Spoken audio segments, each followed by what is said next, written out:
આપણા ઘરે આપણી કુળદેવી માં એ જાગતી જ્યોત છે. કુળદેવીમાં જાગતી જ્યોત હોવા છતાં, આપણા કુળનું રક્ષણ કરવા છતાં, કુળદેવીમાં આપણા ધારેલા કામ કેમ થતા નથી? કેમ બનેલું બગડી જાય છે અને ન થવાનું કારણવશ કોઈ કામ અટકે છે, નથી થતું, બદલામાં ઊંધો પ્રવાહ ચાલુ થઈ જાય છે. કોઈ પણ ક્ષેત્રમાં, ધંધાનું હોય, સમાજનું હોય કે તમારા જીવનની રહેણી કહેણી ઉપર આધારિત કોઈ પણ કામ તમે કરતા હોય તો એ તમને અટકાવે છે. કોઈ કાર્ય થવા દેતું નથી. કોઈ પણ પ્રસંગ હોય, કોઈ પણ તમારું કાર્ય હોય કે કોઈ પણ ક્ષેત્રમાં તમને અટકાવ, રૂકાવ, બધી રીતે નિષ્ફળતા મળવાના સંકેતો તમને મળતા હોય છે. તો આ કુળદેવીના કારણે હોય છે કે બીજા કોઈ સંકેતો તમને નથી સદબુદ્ધિ આપવા દેતા, નથી કોઈ સારા સંકેતો મળતા, નથી કોઈ તમને ટેકો આપતું, નથી કોઈ તમને સારું માર્ગદર્શન આપતું. આ બધું શાના કારણે થતું હોય છે? એક બાજુ કુળદેવીમાં જાગતી જ્યોત છે, આપણા કુળની, આપણા ઘરની, આપણા પૂર્વજોએ પૂજેલી માતા, એ કુળદેવી આપણી જાગતી જ્યોત છે. છતાં પણ કોઈ કામ થતું નથી, અટકી જાય છે. કોઈ ભૂલ હોય, કોઈ બાપ દાદાએ ભૂલ કરી હોય કે વડવાઓએ કરી હોય, તો શું એનું પરિણામ આપણે ભોગવવું પડે છે? તો આ બધા લાભ, ગેરલાભ, અણધાર્યા વિઘ્નો, ના કરવાનું થાય, ના થવાનું થાય, આવા તો ઘણા બધા પ્રશ્નો આપણે અટવાઈ ગયેલા છે અને એટલી બધી ગૂંચવણ ભરી જાય છે કે એનો કોઈ ઉકેલ કરવાવાળો આપણને મળતું નથી. કોઈ સારા વ્યક્તિ, કોઈ સારા ભક્ત, કોઈ સારા ગુરુજન જો આપણને મળી જાય તો એનો ઉકેલ થઈ જાય છે. અથવા તો આપણા પરિવારમાં જો એકતા હોય, આપણા પરિવારમાં સંપ હોય, તો કુટુંબમાં બધા સાથે મળીને વાર્તાલાપ કરીને એકબીજાના દુઃખમાં ભાગીદાર બની શકાય છે. પણ આ બધું જ કશું શક્ય બનતું નથી. કારણ કે કુટુંબમાં સંપ ના હોય, પરિવારમાં એકતા ના હોય, તમારી રહેણી કહેણીમાં, બોલચાલમાં મર્યાદા હોય નહીં, એટલા બધું ભેગું થાય નહીં. તો મિત્રો, આ બધા કારણો છે. કુળદેવી જાગતી જ્યોત હોવા છતાં પણ તમારા કામ થતા નથી. આ બધા જ કારણો એને આધારે, આ બધા પ્રશ્નો એના આધારે ઊભા થાય છે. તો સર્વપ્રથમ કુળદેવી જાગતી જ્યોત છે તો કામ નથી થતા, તો આપણે શું કરવું જોઈએ? તો પહેલાં આપણે આપણી રહેણી કહેણી શુદ્ધ, પવિત્ર, નીતિ સાચી અને ધર્મના માર્ગે રહેવું પડે. ઘરમાં વાતાવરણ સ્વચ્છ, સુંદર હોવું જોઈએ. મર્યાદામાં રહેણી કહેણી હોવી જોઈએ. ભાઈ, બહેન, કાકા, કુટુંબ, માતા પિતા, વહુ, સસરા, દીકરા, દીકરી, જમાઈ, પરિવાર સાથે દરેકને બોલચાલમાં મીઠાશ, હળવી વાણી બોલવી, માન મર્યાદામાં રહેવું. અને પહેલું તો કોઈ પણ પ્રકારનું ઘરમાં વ્યસન ના હોવું જોઈએ. બીજું કે ઘરમાં શિક્ષણ હોવું જોઈએ. કોઈ પણ નાના બાળકથી ભૂલ થાય તો એને ઠેસ ઠપકો ના આપવો, પણ એને હળવાશથી, મીઠાશથી એને સમજણપૂર્વક સમજાવીને એ માર્ગેથી હટાવી દેવો. કોઈ પણ વડીલ ભૂલ કરે, કોઈ પણ બાળક ભૂલ કરે, કોઈ પણ આપણા અને તમારા અને મારા જેવા કોઈ પણ નાની મોટી આ જીવનમાં ભૂલો થતી હોય છે, પણ એ ભૂલને સુધારવાની કોશિશ કરવી પડે. પણ કારણ એ શોધવાનું કે ભૂલ ક્યાંથી એનો ઉદ્ભવ થયો. જે ભૂલનો ઉદ્ભવ થયો હોય એ ઉદ્ભવનું મૂળ શોધવું.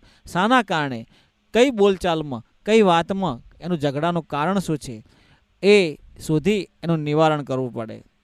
જો તમે તમારી સદબુદ્ધિથી ઘરમાં ઝઘડા ન થાય, ક્લેશ કંકાસ ન થાય, સાસુ, વહુ, સસરા, મા, બેન, દીકરી, ઘર, પરિવાર, મા બાપ, ભાઈ, કાકા, કુટુંબ બધા હળી મળીને જો રહેતા હોય અને એક જ તાંતણે થઈ જાઓ, જેમ પાણીની ધાર થાય એવી ધારે તમે બની જાઓ, તો ઘરમાં કરી દુઃખ ના આવે. અને કુળદેવીમાં ઘરનો સંપ જોઈને જ રાજી થઈ જાય, તમારી રહેણી કહેણી જોઈને જ રાજી થઈ જાય. ઘરમાં વ્યસન ના હોય અને ઘરમાં શિક્ષણ હોય, માન મર્યાદાથી રહેતા હોય, ઘરનું વાતાવરણ શુદ્ધ હોય, તો આ બધું જોઈ અને કુળદેવીમાં રાજી થઈ જાય. પહેલાં તો તમારી નીતિ અને તમારું ધર્મ સાચું હોવું જોઈએ, તમારા દિલમાં દયા હોવી જોઈએ. જો તમે સાચા માર્ગે હોય ને તો ભગવાનને પણ તમારી હાજરી આપવા માટે આવવું પડે, પણ તમે સાચા હોવા જોઈએ તો જ શક્ય બને.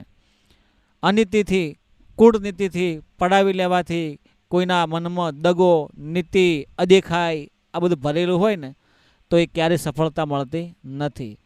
હાથમાં માળા હોય અને પેટમાં હોળા હોય તો કોઈ પણ કાર્ય સિદ્ધ નથી થતું. મિત્રો, કોઈ કપાળમાં તિલક કરવાથી કે ચાંદલો કરવાથી કે કોટમાં માળા પહેરવાથી કોઈ તમારામાં સદબુદ્ધિ આવી નથી જતી. પણ સદબુદ્ધિ ક્યારે આવે છે કે તમે જેવું સારું કરશો, કોકનું ભલું કરશો તો ભલું થશે, કોઈનું ખરાબ કરશો તો કુદરત ભગવાન માતાજી જોઈ રહ્યા છે. એનું ફળ આપણને આજે નહીં તો કાલે પણ ભોગવવાનો વારો આવે ને આવે. એટલે જ્યારે પણ તમે કુળદેવીને સેવા પૂજા કરો, તમારા પિતૃઓને યાદ કરીને કરો, તમારા વડીલોને, તમારા બાપ દાદાઓને, તમારી પેઢીની જે પુનઈ હોય એને યાદ કરો. તમે ઘણી વખત સાંભળ્યું છે કે પેઢીએ આપણે કૂતરાને રોટલો નાખતા હોઈએ છીએ, ગાયને ખવડાવતા હોઈએ છીએ, કોઈ સાધુ સંતને ખવડાવતા હોઈએ છીએ, તો જે અઠવાડ હોય આપણે પેઢીએ એનો હાથ ધોતા હોઈએ છીએ. તો એ હાથ ધોવરાવી અને પેઢીએ તમે એને ખવડાવો છો તો નથી કહેતા કે ભાઈ પેઢીનું પૂર્ણ તમારું આડું આવ્યું, કોઈ અકસ્માત થાય, કોઈ બનાવ બન્યો હોય અને જો કદાચ તમે અચાનક બચી જાઓ તો કોઈ એમ કહે છે કે ભાઈ તમારી પેઢીનું પુનઈ આડી આવીને તમે બચી ગયા. એટલે આ પુનઈ તમને બચાવે છે. તમારા વડવાએ કરેલી, તમારા મા બાપે કરેલી, તમારા પૂર્વજોએ કરેલી, તમારા દાદાઓએ કરેલી જે પુનઈ હોય એ પુનઈ તમને બચાવે છે. એટલે પુણ્યના માર્ગે રહેવું, ધર્મથી ઢોકળા રહેવું, પાપથી વેગળા, આવા સંકેતોમાં જો તમે સંકળાયેલા હશો, સારી સોબત હશે, સાધુ સંગતની સોબત હશે, સારા ગુરુદેવના આશીર્વાદ હશે અને તમારી કુળદેવીની કૃપા હોય તો તમારા ધારેલા બધા કામ સિદ્ધ થઈ જાય. માત્ર તમારે એટલું કરવાનું છે કે વ્યસનથી દૂર રહેવાનું છે, ઘરમાં સંપ રાખવાનો છે, કોઈ પણ જગ્યાએ કોઈનાથી લડવું નહીં, બોલવું નહીં, કોઈના નજરે ચોંટવું નહીં. આપણે આપણો ધંધો, આપણો પરિવાર, આપણા કુળદેવની સેવા પૂજા કરવી અને સર્વપ્રથમ આપણા મા બાપની સેવા પૂજા કરી અને આપણા ઘર પરિવારને સુખ શાંતિ મળે એવા કાર્યો કરવા, જે થકી પરમાત્મા રાજી રહે અને આપણા કુળદેવી રાજી રહે. સર્વપ્રથમ આપણા મા બાપની સેવા પૂજા કરવી, બની શકે તો ગુરુનો આદેશનું પાલન કરવું, વેણ અને નેણ તમારા મર્યાદામાં રાખવા, જેથી કરીને તમારી સદબુદ્ધિ, તમારા ધંધામાં પ્રગતિ થાય, તમારા આવકમાં વધારો થાય અને આ તમારા રહેણી કહેણી જોઈને તમારા બાળકો પણ આવા જ ચીલે ચાલે. જે આપણા ઘરમાં ચાલતું હોય એવું જ બાળક શીખે અને બાળક શીખે એટલે આપણે પેઢી સુધરે કાં પછી બગડે. જેવું ઘરનું વાતાવરણ હોય એ પ્રમાણે બાળક થાય. જો તમે અસભ્ય કે અભદ્ર શબ્દો ઘરમાં વાપરતા હોય તો બાળક પણ એવું જ શીખવાનું છે. જો તમે ઘરમાં કોઈ વ્યસન કરતા હોય તો બાળક એવું જ શીખવાનું છે.